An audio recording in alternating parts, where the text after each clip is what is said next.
Perfect.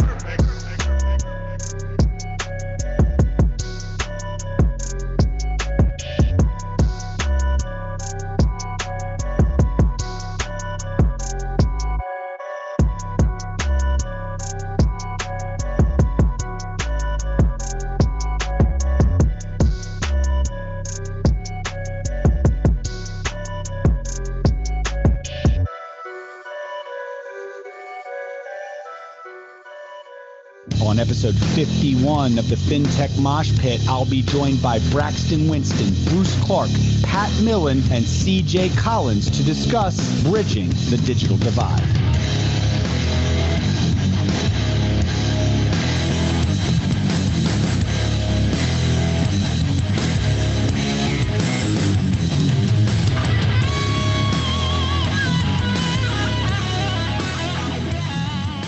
Oh, yes, ladies and gentlemen, we are back. It's episode 51. 51. It's amazing. There's so many people I want to thank. I want to thank my parents. I want to thank God. We'll do that later.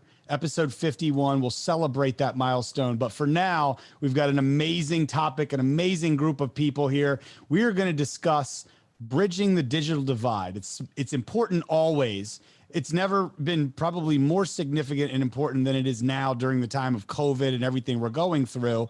And there has been news and movement in some small way that could build up to something more this week that we're going to talk about. And with me to discuss all of that, Braxton Winston, Charlotte City Councilman, Bruce Clark from Digital Charlotte, Pat Millen from E2D, and we're going to have a special appearance from CLT Esports legend and guru CJ Collins shortly. But first of all, first and foremost, and I promised I was going to work all the mute buttons, so I'm going to go ahead and unmute everybody now because, you know, after 2 months of pandemic quarantine, I think we all should be experts in this technology by now. But if not, gentlemen, welcome to the show. Thank you all for being here. Thanks for having us. All right, let's start pretty simply, but let's start with two gentlemen that live this topic every single day. And for whatever Braxton and I and others' passions are, you guys are literally on the ground floor of trying to solve this just massive challenge that we face, the digital divide. Bruce, let me start with you, and then we'll go over to Pat. Tee it up for all of us. Tee it up for the viewers. Maybe I find it strange that occasionally people don't even know the term, let alone the state of this situation. Can you help us with that? Yeah, Tarek, and thanks for having me. And I think the simplest way to think about the digital divide is a stool with 3 legs, and you need all 3 of those legs to stand up for that stool to stand. And so the first leg is the access to the internet, right? You need the internet in order to, that's one of the legs, right? The second is the technology. You need a device. We often in our community talk about a laptop or a desktop over a cell phone in order to take full advantage of what the internet has to offer. And then third, the digital and media literacy skills, right? So it's the combination of those 3. You need the internet, you need the device, and you need the skills to be able to take advantage of it. There's tons of analogies, but each one of those legs is critical for that stool to stand. And really for our community and for all communities, that stool is not only for somebody to sit on, but for somebody to stand up and reach to the next level of opportunity they're trying to create in their life. And how do we expect people in our community or any community to thrive in a modern society, economy, and democracy if they don't have one of those 3 legs, or if they don't have a stool to stand on? So before I ask a specific follow-up, Pat, let me just run over to you. I mean, both you guys have done amazing work. E2D has done stuff for the Carolina Fintech Hub and the programs that we've run that have made them happen in such important ways. What would you elaborate or add to Bruce's kind of tee up there for the general public? Well, I would say, Bruce and I are definitely on the same page with all of this. You use the phrase "never been more important." It's never been more obvious that we need it, but it's been as important for a very long time. Over 75% of homework that students get at school requires a computer to do it. So for families that don't have access to the technology, the kids are falling farther and farther behind. And ultimately, this is all about an opportunity gap. But what's interesting is it's an opportunity gap that is actually resolvable. If the community has the will to do something about it. There are hundreds of thousands of devices in corporate Charlotte up in those skyscrapers.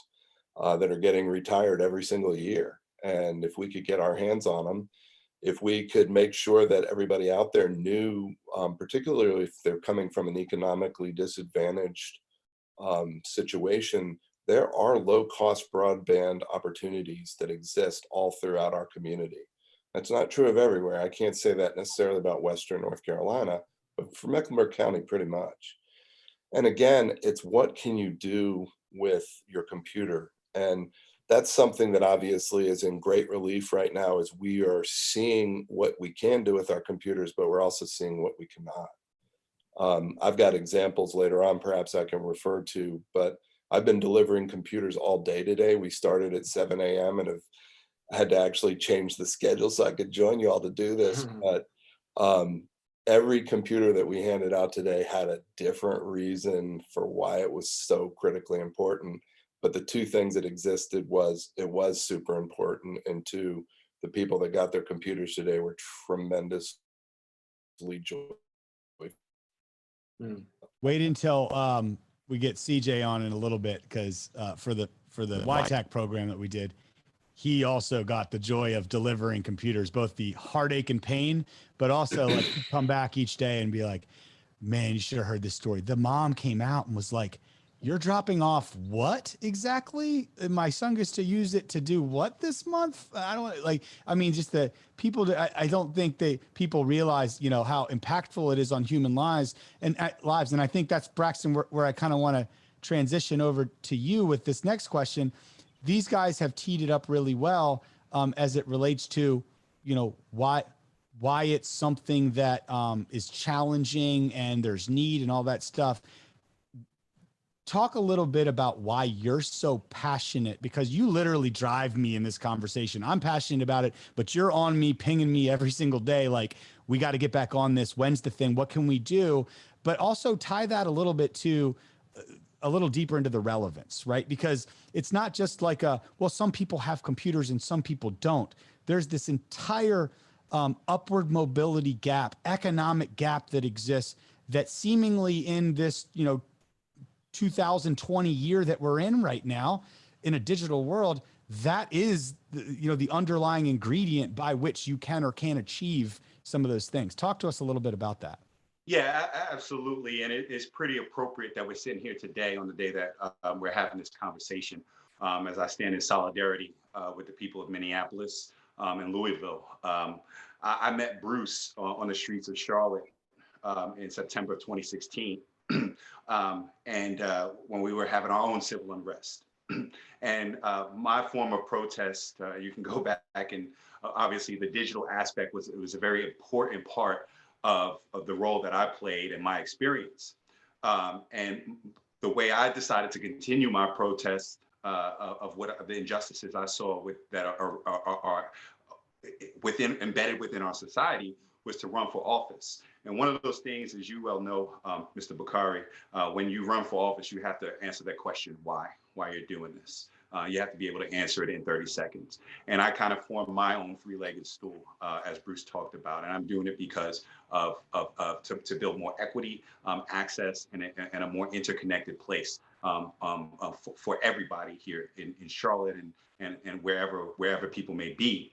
And I quickly, with the help of people like Bruce and other people in my life, saw that the digital divide is a very important piece of fixing those systemic inequities. As you talked about, if you don't have a bridge digital divide, you can't get certain jobs, right? Regardless of the talent that you have.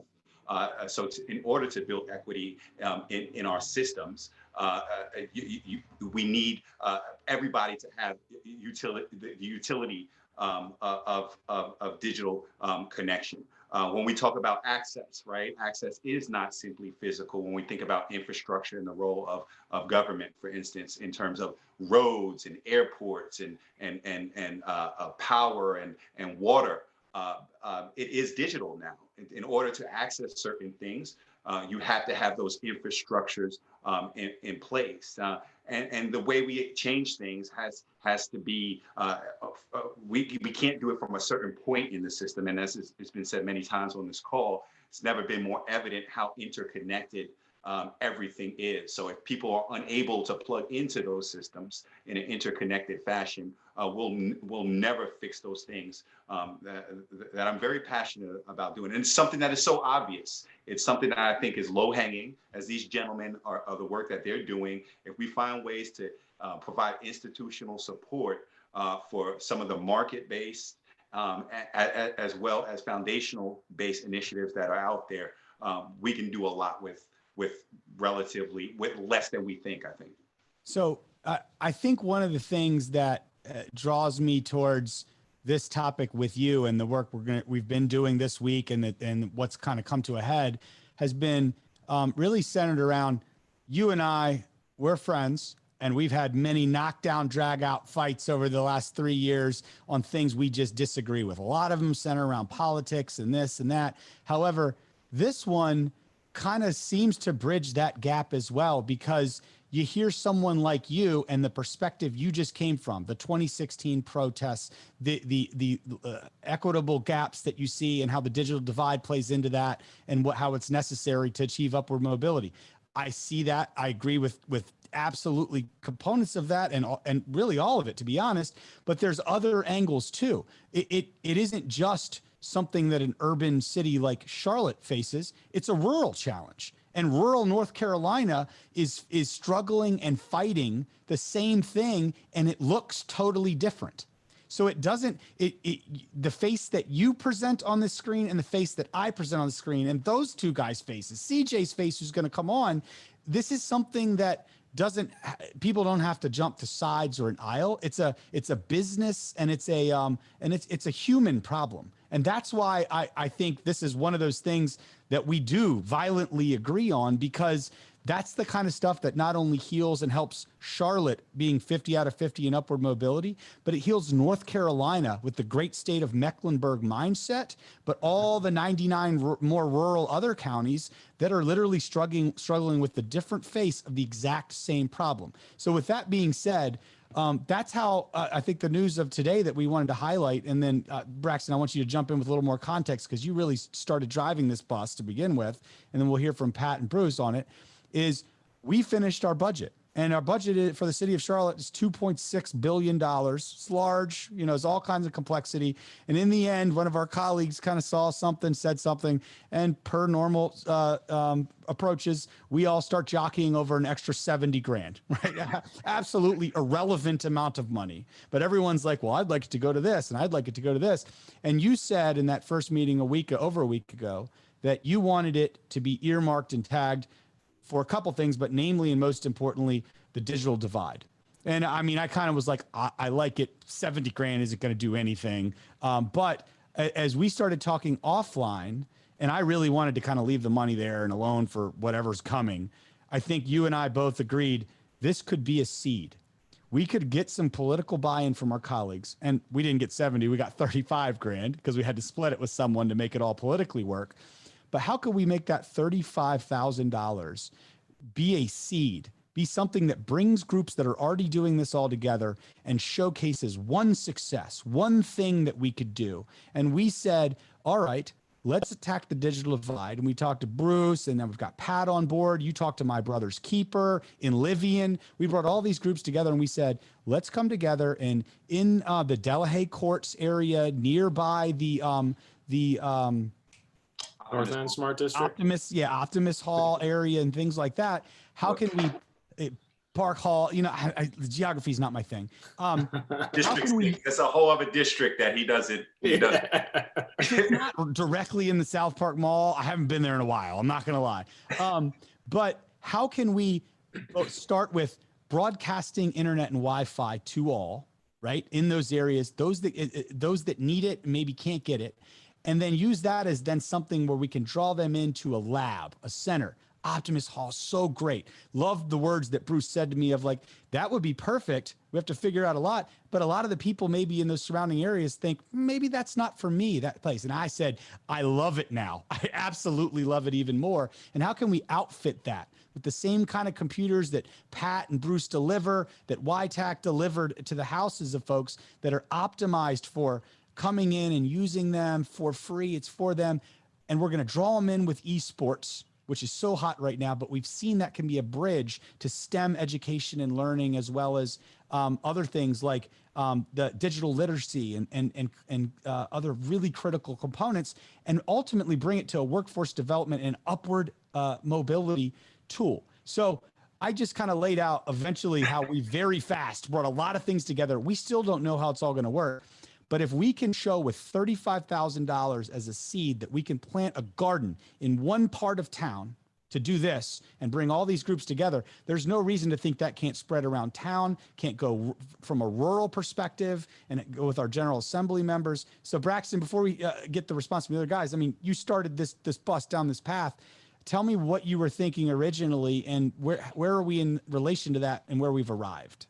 Absolutely, thank you, and I'll try to be as succinct as I can, and then turn it over to the experts on this matter. But you're absolutely right, Mr. Bukhari. Is that what we have right here with the digital divide is a very rare bird, right? You can't separate this on partisan beliefs. You mentioned the urban-rural divide. This is something that connects us, and especially here in North Carolina, when you have those things where you can have the urban, rural, business community, grassroots community, Republicans, Democrats, state and local agree. There are not many of those things out there to do real good work and have specific and general impact on people's everyday lives. So I was really inspired by one conversation that we had, is that we have the ability, even if it's very small, we have the ability to turn a seed not into a plant or a tree, but into an entire farm. So that's what that can benefit people far and wide. So here, what you said, this urban-rural divide, right? It's the same thing on a farm. In terms of the need for equity, access, and interconnection, right? In order to be a farmer, right, you need certain access to digital divide to keep up with the market around the world, right? And farmers that don't have it, just like in certain zip codes here in Charlotte, you're not able to participate and you lose equity, right? And there's a challenge for the infrastructure in the rural places, just like it is in some of our neighborhoods on the west side, on the east side of Charlotte, to get that to happen. You know, so when coronavirus hit, I saw this as there's an economic engine here to fix this problem, right? If we know that we want to reopen the economy, I really see in the continuum of public-private partnerships that infrastructure investments are an important part of getting out of rough times and propelling folks to the future to really prepare for the changes that are coming. And while this was a good idea, Bruce and I and Tarek and I have been trying to figure out how do we do that? How do I do that from the platform that I have as a city council member? I have this $2.6 billion budget, but it's also, we have very limited resources now. We have a lot of pressures on those resources. So we had the opportunity, when all was said and done, to take this very small amount of money in the grand scheme of $2.6 billion, but we had the buy-in to be able to leverage those public dollars to private dollars to figure out what can we create now, not that is just one program, but something that can be repeated in different parts of the city and ultimately exported to different parts of the state. What are we going to do with the resources and the platform that we have? And that's why we're here right now with $35,000 and some really strong partners to figure out how do we find solutions now and here to do that. Yeah. And I love that farm analogy too. But I also think it's not only, which it's important, not only about a little 35 grand that then we can leverage and get private dollars matched and other groups working on it. I think that's important. But I also think far more important than that is we have a creative group here. I would wager that when we're done, pound for pound, this will be the most highly leveraged and impactful 35 grand that the city of Charlotte has ever spent on anything. I'm going to make that claim now. Pat, why don't we start with you and your reactions and if you agree with that? Well, I totally agree. I think what we really need to do is come up with a manageable pilot program, whatever that is, that we, in its design, we are making it replicatable. So that's a certain amount of bandwidth, that's a certain amount of device, and that's a certain amount of training. And again, I think, can I imagine Optimus Hall? Absolutely. Can I imagine, we have neighbors that are close by and not too far away that can get there, for whom this would be something meaningful that they could use on a frequent basis. I think if we could build out one successful pilot for 35,000, and it's true, it's not a lot of money. $35,000 is it's 1,000 hard drives. It's like it'll only get us so far. And so I think it's good that we as a group could potentially come up with what tangible that can represent. But ultimately, I think it's as simple as this. Charlotte, before pandemic, had 40,000 unfulfilled entry-level IT jobs in this community. And to me, that is where opportunity is going to really reign for a lot of our communities that have been underserved over time. And so making sure that students have computers, know what to do with computers, and can become viable in that job marketplace, that's where it becomes a totally nonpartisan issue. That's the rising tide raising all boats. And you can make it an economic issue, because every kid that can get through school and become viable in that marketplace is going to be a net positive to our economy, as opposed to not having the opportunities, which may result in societal costs that'll be harder.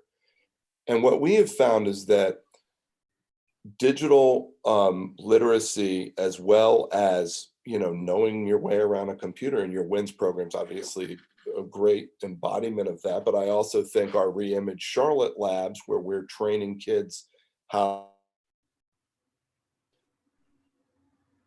and do these things, the people that are working in our computer labs, and we've got 60 kids working on our labs right now, I got companies beating themselves up trying to hire them, because they have proven that they can get their way around this work.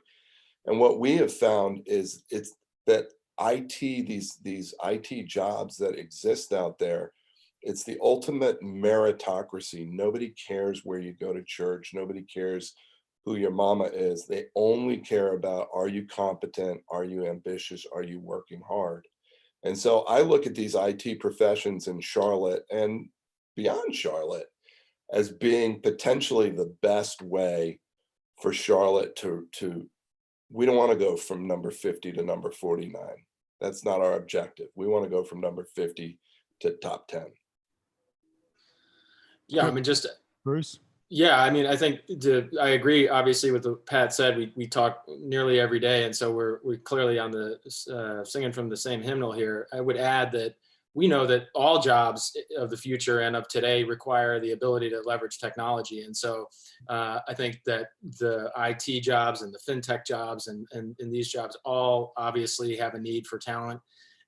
We have incredibly untapped talent in many of our neighborhoods, because that we can think about how do we create a pathway for them into those programs, but also just the idea of what kind of community do we want to be. Everyone on this call knows that to thrive in a modern society, you're going to need access to technology. You're going to need a device. That device is probably going to look different today than it does in 5 years. You're going to need internet access. That's going to be a different requirement today than it's going to be in 5 years. and the skills are going to be ever evolving. So how are we as a community setting ourselves up to make sure that everyone in our community is going to be able to have that access, is going to be able to have that lifelong learning to keep up? And we weren't talking about fintech, maybe we were, you were, but not like 20 years ago, right? And here we are. So what's it going to be in 20 years from now? Artificial intelligence, augmented reality, that's probably more like today and the next 10 years, right? So who's going to teach our community about those things when it comes to policing or when it comes to other things? Who's going to be the one? Who are the groups? Who are the people leading? And the role of the city, coming back to this 35,000. When I got that call from you and talking to Braxton, I was floating. I was sitting in this chair. I was excited, in part because I think our city has a lot more that they can do, and specifically the city of Charlotte has a lot more they can do. And so, to your point about it being a seed, Braxton, grow into a forest. That forest is something we can all see, but that forest can also grow within the city. And the way they think about the way that budget aligns with our opportunity to empower every member of our community. And to me, this is one of those pathways. A digital urban forest. I think we're onto something here. I will tell you this, and then I'm going to bring on our final guest. I want to be real clear. This $35,000 to me, what I think this means is I think our pilot is going to end up having a lot more money than that. But even if it is $500,000, it's not a material amount of money to make a dent in this problem. But this $35,000 to me is so special, not because I think that's all we're going to have here, but it's a symbol. It's a symbol that we're in the game, right? And now that we're in the game, not only that, it's that we're saying, give us a shot to show you some results with 35 grand. This is, I don't know how many of you have watched or read the book Stone Soup. This is a stone soup scenario right now.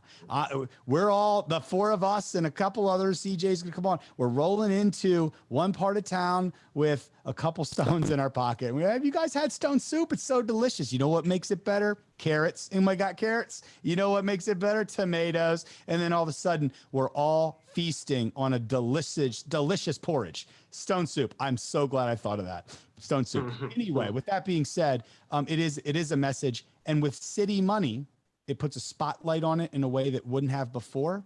And it legitimizes it for other partners to come in that we don't have to prove things to them. And with that, I think that CJ Collins, I'd like you to jump on here with us for this final piece. This is a unique part that I think is going to make that stone soup delicious, ladies and gentlemen.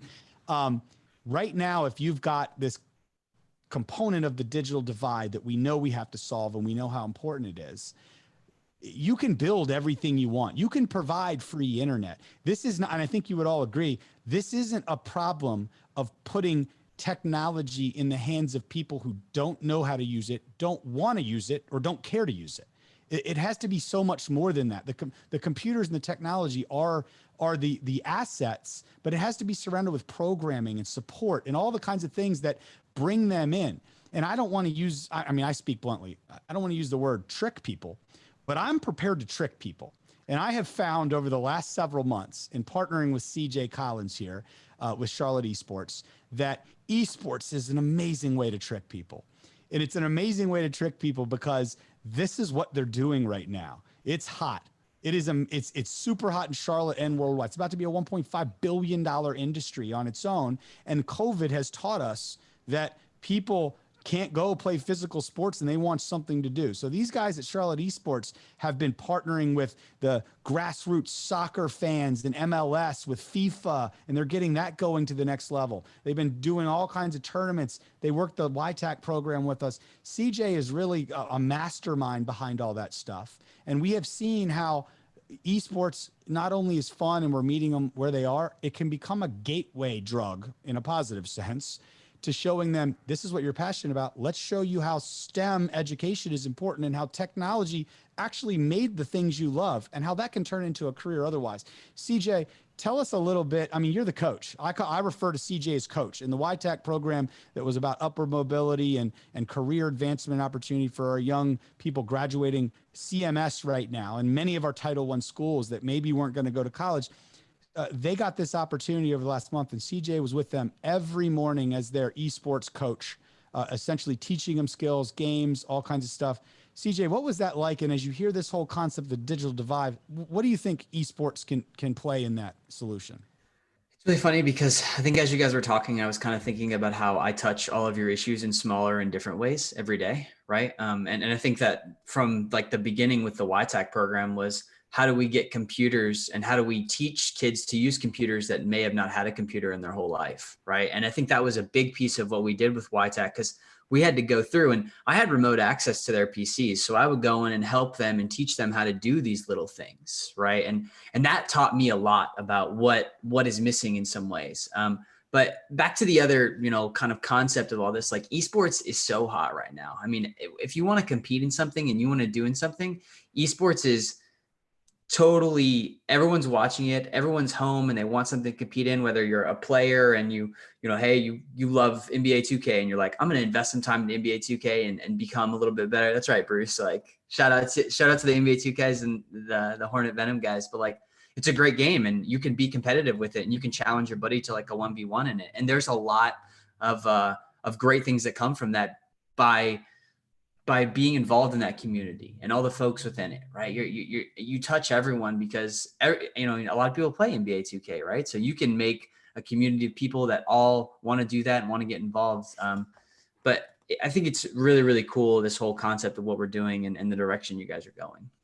Tell me this, because I loved the mantra you brought. Braxton right there is a collegiate level athlete in the physical world of sport. Sure. Right. But remember, that used to be a thing before that went all away.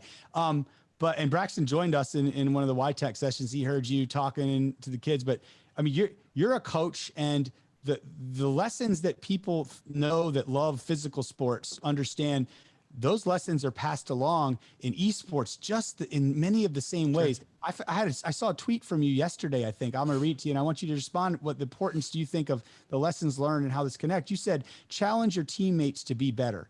Don't destroy their confidence. And that, if anyone operates with you, is in the Discord or over on Twitch watching you as you teach people all these skills and do stuff, you have you like to bust chops. We all have fun, but never, even if someone sucks and they're terrible at it, find a way to build them up. Don't tear them down because it's a toxic culture. Tell us about your mantra and mindset going into esports and how that can change people too. Yeah. So I think that this is the bigger conversation of what soft skills do you learn by being a part of a team, right? And there's some people that just don't want to go outside and play football and basketball, right? And they don't want, they're not into the physical sports. And I think this gives those kids an opportunity that would rather be involved in some kind of competitive esport thing to learn those soft skills. Hey, how do I deal with conflict on a team? How do I become better at my craft, at my game?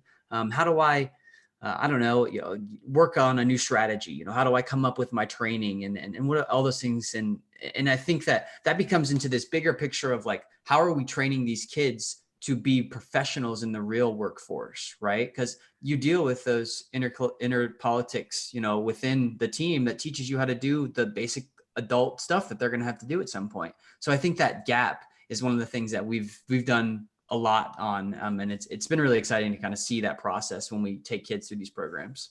Braxton, do you have something to chime in there? Yeah, absolutely. So I was able to spend some time with you at the YTech program, and I heard some of the coaching, and I was able to see the games and hear some of the impact. And you're right. I didn't realize, I never really got that close to it to really see how all of the soft skills that you get from being a part of a team and part of team sports, that's all there. And whether you look at it as entertainment or you look at it as something passive or you look at it as something that can be a source of revenue for you to go. But after that, I've spent some more time researching the industry, and there are I also work in event production, right? Sure. And so I am affected by not having these actual sports in place and these large events in place and not being able to pull these things off. And what I'm learning is that not only are those soft skills transferable, it's the hard skills that are making those things happen. The remote production of putting big things like conventions together remotely or competitions, and being able to do those production infrastructure from, i.e. cameras, directors, lighting, all that stuff. figuring out how we do those things is happening right now in the esports world. So it is going to be more direct in figuring out this new normal, because those skills that I learned, those soft skills that I learned on playing college football have made me more employable, right? And have made me more successful in all of the endeavors that I've had, more than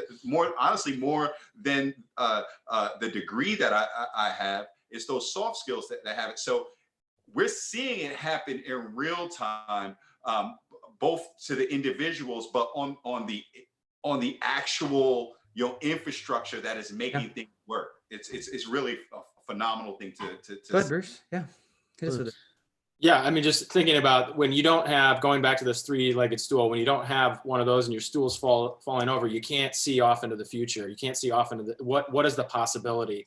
And so once you get those three legs and you can stand on that stool and you can see through a program like we're talking about creating here in Optimist Hall in the North End area around Delahaye Courts, especially around esports, a lot of people who haven't been exposed, we just don't know what the opportunities are in that industry beyond even just the players, right? Who creates the game, the skills, the designers, all the things that go into it, the marketing of the game, every little thing that can go into it. And this program has an opportunity going to mobility and going to showing people the